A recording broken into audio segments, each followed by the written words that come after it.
Assalamualaikum warahmatullahi wabarakatuh. Nama saya Nur Syasha Iwana binti Zainul. Saya daripada kelas DP6A. Okey, saya akan menerangkan tentang pengenalan krisis COVID-19 dan cabaran dan solusi terhadap ekosistem halal.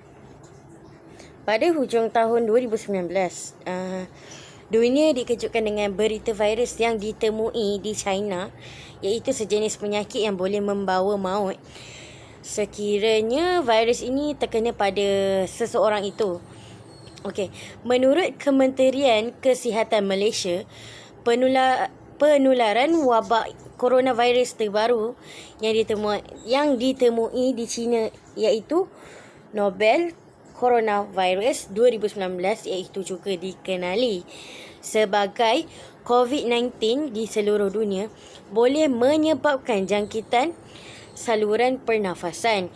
Ianya juga disebabkan spektrum gejala daripada selsema biasa kepada radang paru-paru, iaitu fenomena yang teruk. Okey.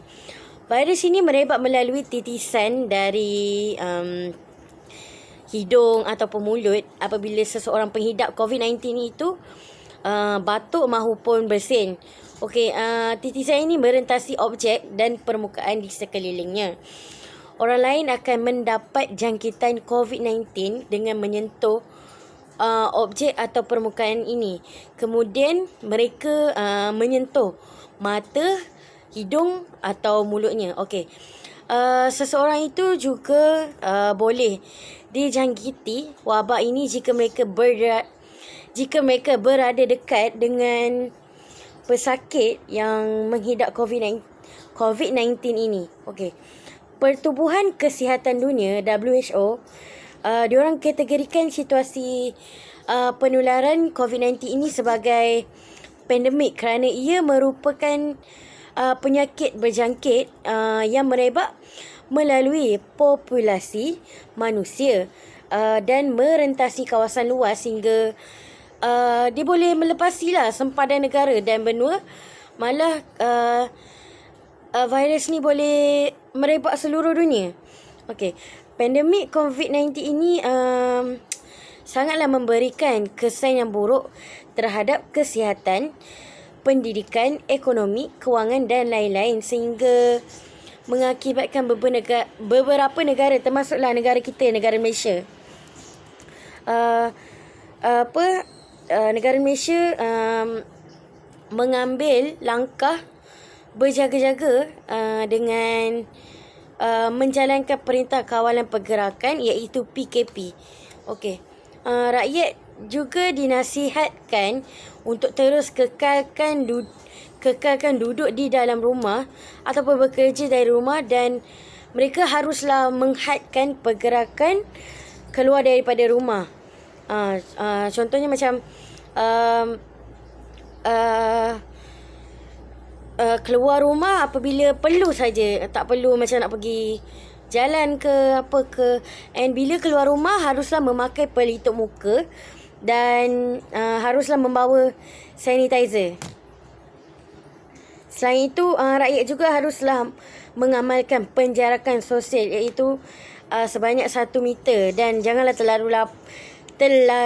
terlalu rapat kerana ini boleh menyebabkan jangkitan yang akan berlaku ke atas mereka.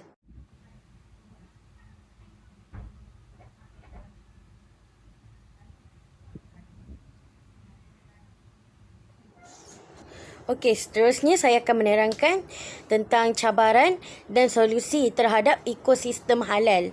Okey, antara cabaran dan solusinya ialah proses import dan ekspor produk terhad semasa pandemik COVID-19 ini. Hal ini demikian kerana negara takut keperluan bagi masyarakat juga tidak mencukupi. Oleh sebab itu, pengeluaran produk ekspor dan import sangat terhad pada masa kini kerana negara paling mengutamakan negara sendiri daripada negara luar. Okey, langkah yang boleh kita ambil ialah mengeluarkan produk dengan skala yang besar supaya produk makanan ni mencukupi dan mengutamakan negara sendiri terlebih dahulu.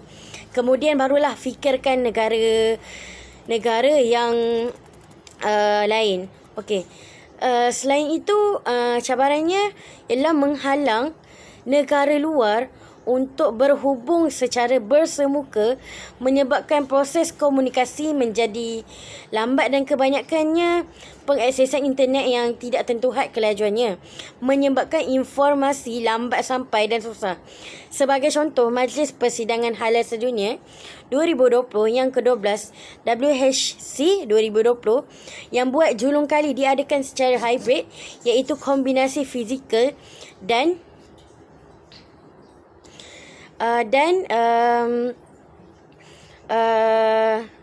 Maya bakal membincangkan hala tuju industri halal dalam menangani impak pandemik COVID-19 yang diadakan di Pusat Pameran Perdagangan Antarabangsa Malaysia, iaitu MITEC. Okey, justru solusi yang kita boleh ambil daripada cabaran ini ialah untuk menyelesaikannya ialah menggunakan aplikasi yang sesuai untuk membuat mesyuarat secara maya, iaitu pada atas talian, dan mempunyai pencapaian internet yang pantas bagi mendapatkan informasi dan berhubung secara pantas. Di samping itu, cabaran yang seterusnya ialah permohonan untuk mendapatkan sijil pengesahan halal lambat sewaktu di dalam tempoh kawalan pergerakan ataupun PKP. Hal ini kerana proses untuk mendapatkan dokumen dan data-data yang penting berkemungkinan sukar disebabkan pekerja terpaksa dicutikan dan bekerja dari rumah ataupun work from home. Okey, solusi yang boleh kita ambil daripada cabaran ini ialah pihak kerajaan telah membolehkan permohonan halal secara atas talian atau melalui penggunaan pengeposan bagi menghantar dokumen yang diperlukan seperti penggunaan sistem My-e-Halal. Okey, syarikat yang ingin memohon sijil halal ni hendaklah sentiasa bekerjasama dalam mendapatkan sijil halal, tidak kira di mana mereka berada, untuk menyiapkan dokumen-dokumen dari rumah apabila dicutikan atau bekerja dari rumah. Okey, sekian saja daripada saya. Hai, Assalamualaikum. Nama saya Nurul Ain binti Mahdi daripada kelas DP 6A. Hari ini saya nak menerangkan dua tajuk. Yang pertama adalah cabaran serta solusi terhadap bantuan bekalan makanan. Yang kedua adalah cabaran serta solusi terhadap pelancongan mesra Muslim. Yang pertama, bagi tajuk yang pertama yang saya dapati ada 3. Okey, yang first, kemungkinan untuk membekalkan bekalan makanan ketika menghadapi kemungkinan ombak baharu kes COVID-19. Okey. Yang keduanya adalah kekurangan sumber, orang kata kekurangan sumber bagi memperolehi bekalan makanan tu sendiri. Berkurangan seperti nelayan, petani, penternak. Daripada segi situ akan menjadi sebab kekurangan kerana tercetusnya krisis COVID-19 ni. Okey, yang last sekali adalah sukar untuk mencari supplier yang menjual ataupun yang membekalkan bekalan makanan dengan kuantiti yang banyak serta dengan harga yang berpatutan, disebabkan kes COVID-19 ni terjadi. Lepas tu dengan ekonomi negara kita yang tak stabil ni, dia macam susah untuk cari supplier yang boleh bagi produk yang banyak dengan harga yang berpatutan. Okey, seterusnya kita masuk pula kepada solusi terhadap bantuan bekalan makanan. Yang pertama, setiap penerimaan barang bantuan yang diterima mestilah digunakan sebaik mungkin ataupun digunakan dengan secara berjimat cermat agar tidak berlakunya sebarang pemaziran. Okey, yang kedua, pihak yang bertanggungjawab ataupun pihak yang berkuasa perlulah memperluaskan lagi supplier untuk membekalkan bekalan makanan yang banyak serta harga yang berpatutan untuk mengelakkan daripada kekurangannya sumber bantuan bekalan makanan. sewaktu musim PKP dijalankan. Kita masuk pula untuk tajuk yang kedua, iaitu cabaran serta solusi terhadap pelancongan mesra Muslim. Okey, dekat sini saya dapati juga ada 3 cabaran yang dihadapi oleh pelancongan mesra Muslim ni. Yang pertama daripada segi kekurangannya pelancong. Tak kisahlah pelancong asing ataupun pelancong dalam negara sendiri. Kerana apa? Disebabnya terjadi kes yang baru, yang viral sekarang ni kan, COVID ni. So daripada sini orang awam ataupun orang asing mula takut untuk melancong ke luar lah, sebab berlakunya COVID. Okey, yang nombor 2 pula adalah kurang mendapat sambutan daripada pelancong asing ni disebabkan kerajaan kita telah mewujudkan sekatan untuk mencegah daripada penyebaran COVID-19 ni berlaku. Daripada situ pelancong pun mula berkurangan. Okey, yang nombor 3 pula adalah orang awam juga takut untuk melancong ke negeri-negeri lain disebabkan berita yang terbaru adalah kes COVID ni semakin meningkat. So daripada situ orang galakkan ataupun kerajaan menggalakkan supaya orang ramai duduk saja di rumah, adalah kes COVID ni semakin meningkat. So daripada situ orang galakkan ataupun kerajaan menggalakkan supaya orang ramai duduk saja di rumah. Okey, seterusnya kita masuk pula kepada solusi untuk pelancongan mesra Muslim ni. Okey, yang pertama adalah kerajaan perlulah menghadkan pelancong asing bagi melanconglah supaya penyebaran ataupun penularan wabak tidak semakin meningkat. Okey, yang kedua pula kerajaan perlulah menyediakan Okey, yang nombor 2 pula adalah kerajaan perlulah mengadakan tempat ujian saringan di setiap pintu dan sepadan negara bagi bagi mencegah ataupun mencegah penularan COVID-19. Nama saya Nurullah Sofia binti Muhammad. Okey, sekarang ni saya akan terangkan tentang cabaran dan solusi terhadap perniagaan industri kecil dan sederhana. Okey, kalau korang nak tahu, mesti ramai yang nak tahu tentang cabaran yang dihadapi oleh setiap sektor, termasuklah perniagaan industri kecil dan sederhana. So kat sini saya ada 5 cabaran yang mereka hadapi dan juga solusinya. Okey, cabaran yang pertama ialah okey, masalah dengan pihak pembekal. So kalau korang dapat tahu kalau korang nak tahu, pihak pembekal pun punya masalah kerana syarikat diorang terpaksa ditutup kerana kekurangan pekerja untuk melakukan kerja-kerja untuk melakukan penghantaran kepada pihak industri. Okey, yang seterusnya, yang nombor 2 ialah masalah dalam bahan mentah. Kalau korang nak tahu, tak semestinya bahan mentah pihak industri menggunakan bahan mentah yang telah ada dalam Malaysia. Tak semestinya. So maksudnya pihak industri pun mengguna juga bahan mentah yang asal daripada luar negara. Maksudnya negara luar import barang mereka ke dalam negara kita. Kat situ pun masalah juga sebab lambat proses penghantaran tu lambat sebab daripada luar untuk masuk ke dalam negara kan. Okey. Seterusnya, yang ketiga ialah suasana pekerjaan. Okey, suasana pekerjaan pun dah makin berbeza sebab kebanyakan pun ada yang duduk di rumah kan, tak boleh nak pergi bekerja kan. Kat situ pun diorang pun ada masalah sebab tak cukup kaki tangan. Dan juga para pekerja mengalami risiko yang tinggi sebab diorang terdedah dengan wabak.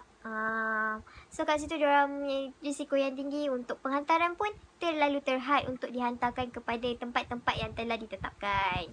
Okey, yang keempat ialah pelanggan. Pelanggan tu kita sendirilah yang kita tahu, kita tak tahu apa pihak industri yang hadapi masalah kan. Okey, pihak industri mengasalah sebab permintaan luar daripada jangkaan diorang. So maksudnya permintaan daripada pelanggan tu luar daripada jangkaan diorang tanpa diorang sedari dan tanpa diorang tahu yang diorang telah tetapkan setiap bulan, diorang ada tetapkan target diorang sendiri berapa diorang keluarkan produk. So kat situ dah terpaksa pihak industri keluarkan kos yang terlalu tinggi kerana mengeluarkan produk luar daripada jangkaan diorang. Okey, yang terakhir iaitu yang kelima. Yang kelima iaitu mata wang. Kalau korang nak tahu, mata wang pun sekarang dah makin meningkat kerana disebabkan penurunan ekonomi. So maksudnya kat sini pihak industri banyak mengeluarkan wang kerana yelah terpaksa nak juga supaya kualiti produk tu nak nampak sama macam biasa. Diorang terpaksa juga ambil luar negara punya produk. Luar punya bahan mentah daripada luar negara. Okey, seterusnya ialah solusi. Okey, solusi cara mengatasi, maksudnya pihak industri atasi cabaran yang diorang hadapi. Kat sini maksudnya pekerja.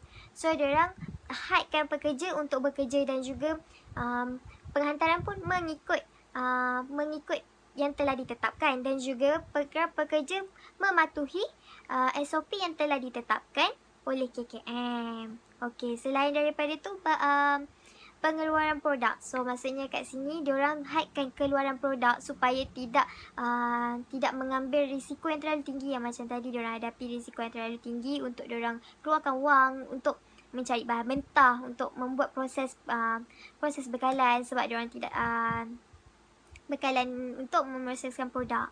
Okey, di situ sahaja. Okey, yang terakhir ialah cadangan dan kesimpulan. Okey, kat sini kumpulan saya telah bercadang supaya semua sektor, termasuklah sektor perniagaan industri kecil dan sederhana, pelancongan Muslim dan lain-lain, juga melakukan perkhidmatan secara atas talian. Maksudnya kat sini melakukan semua perkhidmatan macam berniaga, membuat perkhidmatan servis ke, pertanyaan secara atas talian. Dengan itu dapat memudahkan lagi semua orang untuk melakukan kerja harian mereka dan mencari maklumat dan juga perkhidmatan secara atas talian. Selain daripada itu, saya juga kumpulan kami bercadang supaya rangkaian internet ditambah baik. Maksudnya kat sini menambah kelajuan internet bagi memudahkan perkhidmatan. Contohnya kita nak membuat pembayaran secara online kerana tak nak bersemuka di kaunter-kaunter pembayaran, memudahkan pembayaran bil dan sebagainya. Okey. Kesimpulan yang boleh saya huraikan dalam tajuk ini ialah kita sebagai rakyat juga masyarakat setempat perlulah mengurangkan lagi krisis COVID-19 ini supaya tidak merebak merebak kepada semua orang di seluruh negara dan mengurangkan lagi dalam negara. Oleh itu, kita sebagai pengguna dan juga masyarakat setempat juga perlulah menggunakan produk dan menyokong produk yang dibuat oleh negara sendiri dapat menaikkan taraf ekonomi di dalam negara, dan juga pelancongan Muslim juga boleh melakukan pelancongan dengan mempromosikan package-package yang ada kepada rakyat-rakyat di dalam negara supaya rakyat di dalam negara dapat belancong hanya di dalam negara sahaja. Itu sahaja daripada kami. Sekian, terima kasih.